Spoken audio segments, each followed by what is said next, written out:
Royal family live, Meghan and Harry's plan to move to New Zealand unveiled.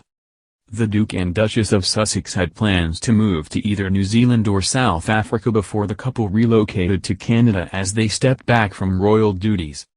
Meghan Markle and Prince Harry planned to move to New Zealand or South Africa before settling Ontario, Canada. The Duke and Duchess of Sussex revealed the plan in episode 4 of their controversial Netflix documentary. Harry says in the show that they opted for Canada after the media revealed the couple's plan. He claimed that the news was leaked to the media the day after he told his father, King Charles, the then Prince of Wales. South Africa was an option because the Sussexes had been carrying out charity work in the country. After initially settling in Canada, the Duke and Duchess moved to California where they now live with their children, Archie and Lilibet. Prince William defended for shouting at Harry. The Sandringham summit saw the coming together of four of the most senior royals, Queen Elizabeth II, then Prince Charles, Prince William and Prince Harry, for a discussion about the planned departure of Harry and his wife Meghan Markle from royal life. There was a huge amount of secrecy surrounding the important meeting, with details largely remaining under wraps. However, during their recent Netflix documentary series, the Duke and Duchess of Sussex gave an insight into the private gathering, with Harry accusing his older brother of screaming and shouting at him during the heated discussion.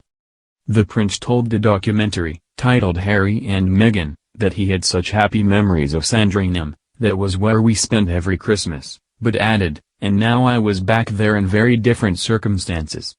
I went in with the same proposal that we'd already made publicly, he continued.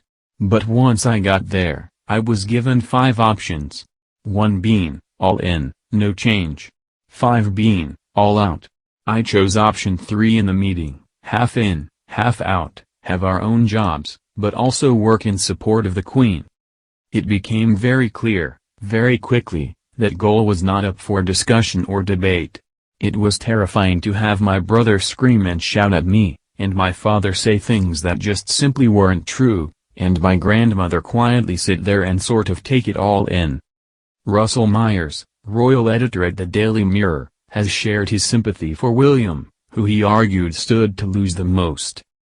During an episode of the Pod Save the King podcast earlier this month, Mr. Myers said, "One thing really struck me about this Sandringham summit, was, when he's talking about William shouting because it's his family that is going to be affected by this.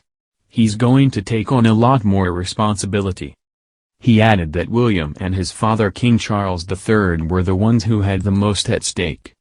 Zoe Forsey, co-host of the podcast, said, "To accuse his brother of screaming and shouting at him, and to say it was terrifying, is really quite harsh. They're very powerful words to describe anyone and give a real insight into what that meeting was like."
That is going to be affected by this.